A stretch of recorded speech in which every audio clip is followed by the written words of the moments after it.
Good morning dear students. Today's topic is deformation.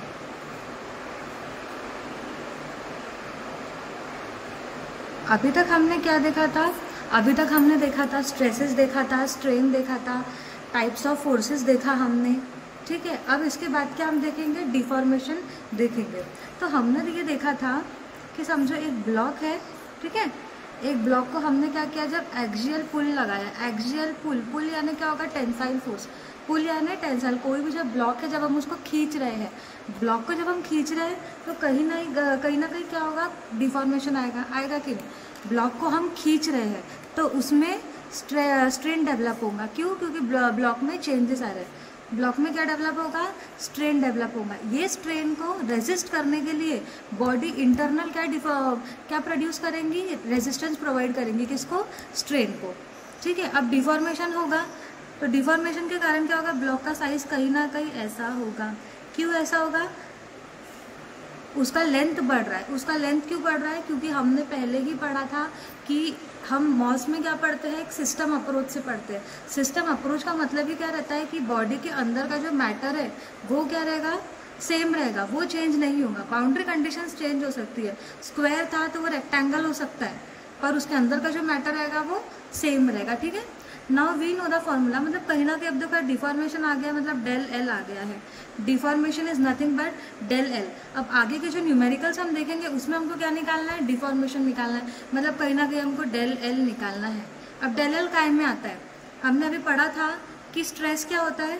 Stress is nothing but load per unit area. Load मतलब ये force, tensile force जो act कर रहा है, load है या फोर्स है, ये सेम है। तो जो टेंसाइल फोर्स है ये पी, ये कितने एरिया पे एक्ट कर रहा है, कितने एरिया पे एक्ट कर रहा है, उससे हमको क्या मिल जाएगा? स्ट्रेस मिल जाएगा। और इसका यूनिट क्या है? न्यूटन पर mm स्क्वायर, ठीक है। स्ट्रेस का यूनिट क्या हो जाएगा? Newton per mm square. और सिमिलरली हमने स्ट्रेन के लिए भी पढ़ा है। स्ट्रेन का क्या है? स्ट्रेन का फॉर्मूला क्या है? Change in length upon the original length. Change कितना आया है? स्ट्रेन मैंने अभी बताया था कि लोडिंग के कारण जो भी चेंजेस आ रहा है बॉडी में, that is nothing but the strain. तो चेंज कितना होगा? The change in length upon the original length, ठीक है। अब bye elastic limit, bye elastic modulus of elasticity जो था, बाय मॉड्यूलस ऑफ इलास्टिसिटी हमने देखा था E was equals to what? Modulus of elasticity का फॉर्मूला क्या है? Stress upon strain. हमने क्या बोला था कि विद इन इलास्टिक लिमिट, हमने स्ट्रेस स्ट्रेन कर्व भी पढ़ा था, उसमें हमने क्या पढ़ा था? Within elastic limit the stress will be directly proportional to strain. जैसे कि stress was directly proportional to strain, ठीक है। मतलब कहीं ना कहीं यहाँ पे E क्या होता है? It is a constant modulus of elasticity, तो therefore E will be equals to stress upon strain, ठीक है। अब हम वैल्यू सब्स्टिट्यूट करेंगे। स्ट्रेस की जगह क्या आएगा? लोड पर यूनिट एरिया, और उसी में E की जगह क्या आएगा? मॉड्यूलस ऑफ इलास्टिसिटी में change in length upon the original length. E है, P है, L ऊपर चले जाएगा, A और डेल एल। अब हमें क्या निकालना है? डिफॉर्मेशन निकालना है। तो जो चीज़ हमें निकालनी है कभी भी वो क्वेश्चन की तरफ आएंगी, तो therefore change in length will be equals to PL upon AE। This is the formula. ये फॉर्मूला हमारे आगे बहुत काम आने वाला है डिफॉर्मेशन निकालने के लिए। जब भी हमको क्वेश्चन में ये पूछा जाता है कि we have to find deformation, तो डिफॉर्मेशन कैसे निकालेंगे? It will be PL upon AE, where P is nothing but the load और the force acting on it, L will be the length of the bar or rod, whatever we are assuming, A will be the cross sectional area and E will be the modulus of elasticity. E जो रहेगा वो change होते रहेगा material के हिसाब से, जैसा material रहेगा उसके हिसाब से मॉड्यूलस ऑफ इलास्टिसिटी चेंज होगा, okay.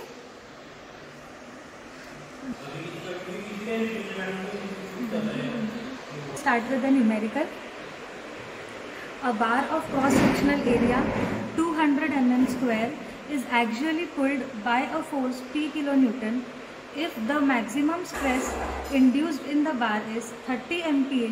Determine P. Determine P if elongation of 1.2 mm is observed over a gauge length 3 meter. Determine Young's modulus. Question हमको दिया गया है तो first thing that we will do is what? सबसे पहले तो हम क्वेश्चन पढ़ेंगे, एक बार पढ़ेंगे, नहीं समझा तो हम 2 बार पढ़ेंगे। क्यों?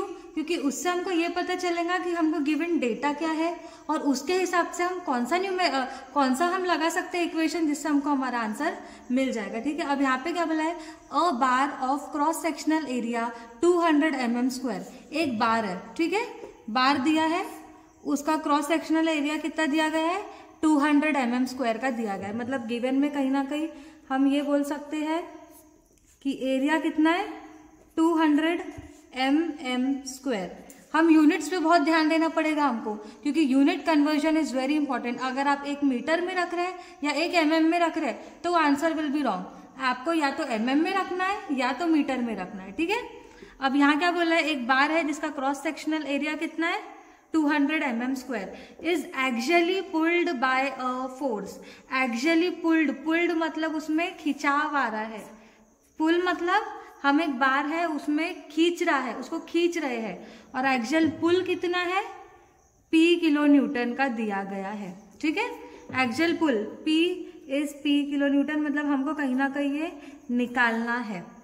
If the maximum stress induced in the bar is 30 MPa, stress दिया गया है, कितना दिया गया है, 30 MPa mega pascal. It is nothing but 30 newton per mm²। Units देख रहे हैं हम, यहाँ पे mm² था, यहाँ पे भी mm² आ गया। ठीक है, एक बार था, उसको क्या कर रहे हैं, कहीं ना कहीं हम खींच रहे हैं।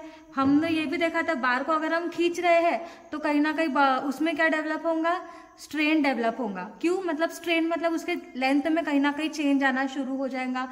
उसके लेंथ में चेंज आना शुरू हो जाएगा तो उसके बाद क्या होगा, ये चेंज को रेजिस्ट करने के लिए बॉडी क्या डेवलप कर रही है, रेजिस्टेंस दे रही है उसको। मतलब कहीं ना कहीं स्ट्रेस डेवलप कर रही थी। कितना डेवलप करी, 30 MPa डेवलप करी।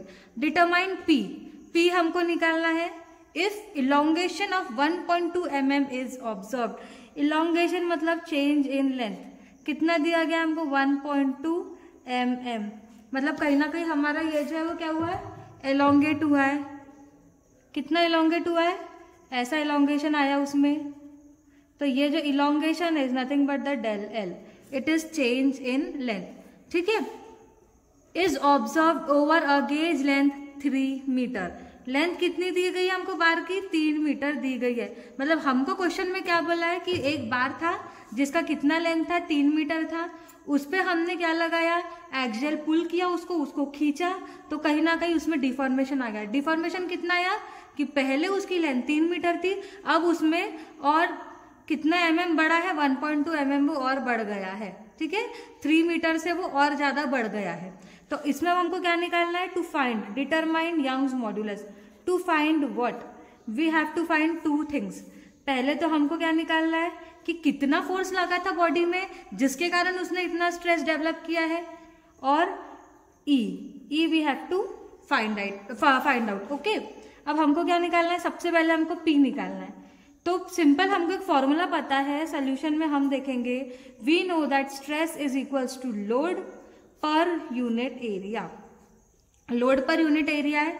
अब load, the simple formula we know that stress is equal to load per unit area. अब यहाँ पर लोड क्या है हमको निकालना है, area is given and the stress is given, तो जो निकालना है वो चले जाएगा यहाँ पर। मतलब P will be equals to stress into the cross sectional area. What is stress, stress कितना दिया गया है, 30। एरिया कितना है हमारे पास, 200। कितना हो जाएगा, कैलसी में देखेंगे, 30 into 200, it will be equals to 6000 newton. इसको हम ये भी कह सकते हैं 6 किलो न्यूटन। ये एक आंसर आ गया। मतलब P हमको क्या मिल गया है, P is equals to 6 kilo newton. कभी भी आंसर आया उसको ब्लॉक में दे दो, उसको ब्लॉक में डाल दो, ताकि हमको पता चलेगा लास्ट में कि हमारा आंसर कितना आया था। Now the next thing that we have to find out is E। E क्या है, E is nothing but the modulus of elasticity. Modulus of elasticity का फॉर्मूला क्या था, हमने देखा था, modulus of elasticity E was equals to the stress upon the strain. Stress upon the strain. ठीक है, स्ट्रेस हमको पता है, स्ट्रेन क्या है यहाँ पे, स्ट्रेन निकालेंगे, strain is nothing but the change in length upon the original length. Change in length कितना दिया है हमको 1.2 mm, और ये कितना दिया 3 मीटर। 3 मीटर दिया गया मतलब 3000 mm। मैंने पहले ही बोला था कि अगर mm में ले रहा है तो mm में लेंगे और मीटर में ले रहा है तो मीटर में। अब देखो यहाँ पे भी mm का यूनिट है, यहाँ पे भी mm का है, तो the both will get cancelled. अब इसका आंसर क्या आएगा हम देखेंगे, 1.2 डिवाइडेड बाय 3000, 4 इंटू मतलब आ जाएगा स्ट्रेन क्या आ जाएगा 4 इंटू 10 टू द पावर -4, ये स्ट्रेन आ गया। ठीक है, अब हम इसको सब्स्टिट्यूट करेंगे, पर हमको स्ट्रेन चाहिए था क्या, नहीं, हमको क्या चाहिए था, हमको मॉड्यूलस ऑफ इलास्टिसिटी चाहिए। तो E will be equals to stress कितना था 30, स्ट्रेन कितना है 4 into 10 to the power -4, 30 divided by 4 into 10 to the power -4। Answer will be 7.5 into 10 to the power -4। Okay, समझा सबको? Now we will see the next numerical. Find diameter of a circular rod 2.4 meter long when subjected to an axial pull 15 kilonewton, shows an elongation of 1 mm. Take E is equals to 205 kilonewton per mm square. हमको यहाँ पर क्या बोला है, एक circular rod है। Circular rod है बोलेंगे तो कहीं ना कहीं रॉड ऐसी आ गई, सर्कुलर रॉड है। ठीक है, कितना लेंथ है उसका 2.4 मीटर की ये रॉड है। When subjected to an axial pull, अब इसमें कहीं ना कहीं क्या है, एक्सियल पुल है, टेंसाइल फोर्स लग रहा है। अब ये टेंसाइल फोर्स कितना है, P is equals to 15 kilo newton, इतना इसका फोर्स लग रहा है। अब हमने पढ़ा है कि अगर फोर्स लग रहा है, बॉडी में खिंचाव आ रहा है, तो कहीं ना कहीं बॉडी डिफॉर्म होगी। तो डिफॉर्मेशन कितना हुआ है उसका 1 mm हुआ है। पहले वो 2.4 मीटर की थी, अब उसमें और 1 mm ऐड हो गया। ठीक है, मतलब डिफॉर्मेशन कहीं ना कहीं क्या होगा, अब ये जो हमारा है ब्लॉक, हमारा जो ये बार है, कहीं ना कहीं ये ऐसा हो गया है, बढ़ के ये ऐसा हो गया है। ठीक है, अब सबसे पहले हम क्या लिखेंगे, गिवन चीजें लिखेंगे कि हमको दिया क्या क्या गया है। पहले तो हमको क्या दिया, लेंथ दिया है, कितना दिया है 2.4 मीटर। 2.4 मीटर मतलब 2.4 into 10 to the power 3 mm। अगर मीटर को mm में कन्वर्ट करना है, इंटू 10 टू द पावर 3 कर देंगे। उसके बाद क्या दिया है, एक्सियल पुल। पुल कितना दिया है हमको, जो खिंचाव, जो टेंसाइल फोर्स है, ये कितना है 15 किलो न्यूटन। मतलब कहीं ना कहीं क्या है 15 into 10 to the power 3 newton. Length जो रहेंगी वो कौन से यूनिट में रहेंगी, या तो मीटर में रहेंगी या तो mm में रहेंगी। वैसे ही जो फोर्स लग रहा है, या तो टेंसाइल हो या कॉम्प्रेसिव हो, वो किलो न्यूटन में रहेगा या तो न्यूटन में रहेगा। उसके बाद क्या बोला है हमको, इलोंगेशन दिया गया है। Elongation is how much, elongation is 1 mm। ठीक है, लेंथ है इसलिए mm में आया है, या फिर मीटर में नहीं आ सकता, mm में आएगा। अब और क्या दिया है, मॉड्यूलस ऑफ इलास्टिसिटी, ये कितना दिया गया 205 kilo newton per mm square, kilo newton per mm square. ठीक है, अब हमको निकालना क्या है, to find what, we have to find diameter. Diameter निकालना है। डायमीटर डायरेक्टली निकलेगा क्या, नहीं, डायमीटर निकालने के लिए सबसे पहले हमको एरिया निकालना पड़ेगा। हमको नॉर्मल फॉर्मूला पता है, क्या है, change in length is equal to PL upon AE। ये हमको एक नॉर्मल फॉर्मूला पता है। डिफॉर्मेशन हुआ है बॉडी में, तो उसका फॉर्मूला क्या है, PL अपॉन AE। यहाँ पे हमको P पता है क्या, पता है, L पता है लेंथ की, वो भी पता है। एरिया हमको निकालना है, E भी दिया गया है, चेंज इन लेंथ भी दिया गया है। A यहाँ पर चला जाएगा तो क्या हो जाएगा, PL upon change in length into E। ठीक है, अब what is P, P is nothing but 15 into 10 to the power 3। Length कितना दिया है हमको, 2.4 into 10 to the power 3 divided by change in length कितना दिया है 1 mm into what is E, 205 into 10 to the power 3 इससे हमको क्या मिल जाएंगी, एरिया मिल जाएंगी। अब हम इसमें सब्स्टिट्यूट करेंगे, into 2.4 into 10⁻³ 1 into 205 into 10⁻³ answer कितना आया 175.609। कभी भी पॉइंट के बाद 3 यूनिट्स लेना, क्योंकि वो नहीं तो चेंज होते हैं। एरिया है तो काय में आएंगी, mm² में आएंगी। हमको पता है एरिया का यूनिट कितना है, mm²।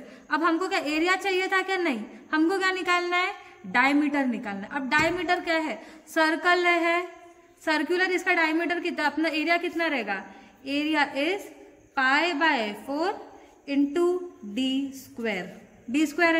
एरिया दिया गया है 175.609 π/4 इंटू d² निकालना है, तो d² कितना हो जाएगा 175.609, 4 ऊपर चला जाएगा, पाई नीचे आ जाएगा। अब इसकी वैल्यू कितनी आएंगी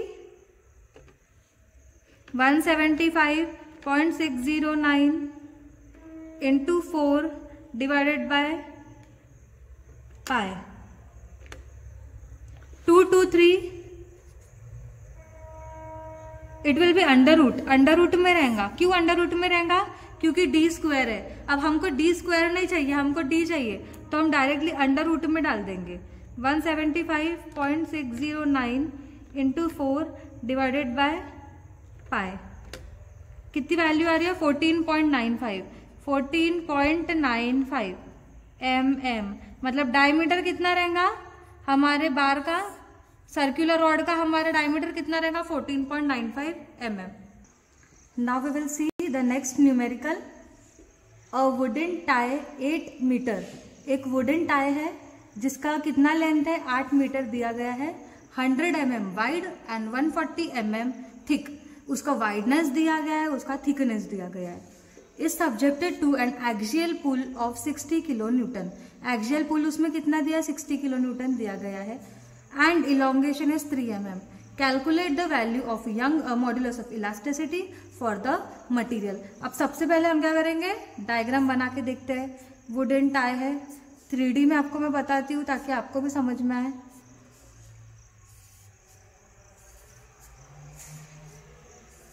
ठीक है, अब हमको क्या दिया, इसकी लेंथ कितनी दी गई है हमको 8 मीटर दी गई है। इसकी वाइडनेस कितनी दी गई है हमको 100 mm वाइड दिया गया है, और इसकी जो थिकनेस है कितना थिक है ये 140 mm हमको दिया गया। ये एक वुडन टाई है, subjected to an axial pull. Axial pull मतलब एक्सियल पुल उसको लग रहा है, खींच रहा है कोई चीज उसको, तो ये एक्सियल पुल कितना दिया गया है 60 किलो न्यूटन हमको दिया गया है। ठीक है, एक्सियल पुल कितना है 60 किलो न्यूटन, दोनों तरफ से उसको खींच रहे हैं। अब उसको खींच रहे हैं तो उसमें इलोंगेशन आएगा। इलोंगेशन कितना आया है 3 mm आया है। हमको क्या निकालना है, मॉड्यूलस ऑफ इलास्टिसिटी निकालना है। Now we will see the given data. Given हमको क्या क्या दिया गया है, लेंथ दी गई है 8 मीटर, 8 मीटर को कन्वर्ट कर दिया हमने mm में, 8 इंटू 10⁻³ mm। वाइड दिया गया, थिकनेस मतलब एरिया दी गई है, मतलब लेंथ इंटू ब्रेथ बोल सकते हैं ना, कितना दिया गया 100 इंटू 140 mm। एक्सियल पुल दिया गया है, कितना दिया है 60 किलो न्यूटन। अब सब हर चीज न्यूटन और mm में है, तो इसको भी हम वैसे हो गया, L हो गया, A हो गया, P हो गया। डिफॉर्मेशन दी गया है del L, change in length, ये कितना दिया हो गया 3 mm दिया है। ठीक है, to find what we have to find, we have to find E modulus of elasticity. ये जो मटेरियल दिया गया है इसका मॉड्यूलस ऑफ इलास्टिसिटी कितना आता है वो हमको निकालना है। फॉर्मूला पता है हमको, डिफॉर्मेशन का change in length, what is change in length PL/AE, PL/AE दिया गया है। E निकालना है हमको, तो क्या हो जाएगा PL/A into del L। We will substitute the value, और सब्सटीट्यूट करने का हमको क्या मिल जाएगा P मिल जाएगा। लोडिंग कितना है 60 into 10⁻³ into L, L is length कितना है 8 इंटू 10⁻³ डिवाइडेड बाय एरिया क्या है 100 इंटू 140 इंटू del L कितना दिया है 3। अब हम पूरी वैल्यूज डालेंगे। कैल्शियम में कितना होता है 60 × 10⁻³ × 8 × 10⁻³ इसको ब्रैकेट में डालेंगे, ठीक है, वरना आंसर में डेविएशंस डिफरेंस आ सकता है। × 3 आंसर कितना आया है 11428.57। ई है क्या है न्यूटन पर mm²। सारे यूनिट्स न्यूटन पर mm² में थे, तो ये भी न्यूटन पर mm² में आ गया, ठीक है। Thank you. अभी तक जो हमने न्यूमेरिकल्स देखे वो काय में देखा हमने, डिफॉर्मेशन हो रहा है जब सिंगल फोर्स एक्ट कर रहा है। अब नेक्स्ट सेशन में हम क्या देखेंगे, डिफॉर्मेशन किसके कारण, जब बहुत सारे फोर्सेस एक साथ एक्ट कर रहे हैं बॉडी पे, तब उसका जो डिफॉर्मेशन होगा वो कैसा होगा वो हम नेक्स्ट वीडियो में देखेंगे। ओके, अब इसके साथ मैं अभी असाइनमेंट डालूंगी गूगल क्लासरूम में, फोटोज इमेज खींचकर डालूंगी क्वेश्चंस की, वो आपको सॉल्व करना है। आंसर आपको कोशिश करना है, भले आए ना आए, फॉर्मूला सिंपल है, आप ट्राई करो। नहीं समझता है तो नेक्स्ट सेशन में जब हम इंटरैक्टिव क्लास लेंगे तब आप मुझसे पूछ सकते हो। ओके, ठीक है, थैंक यू।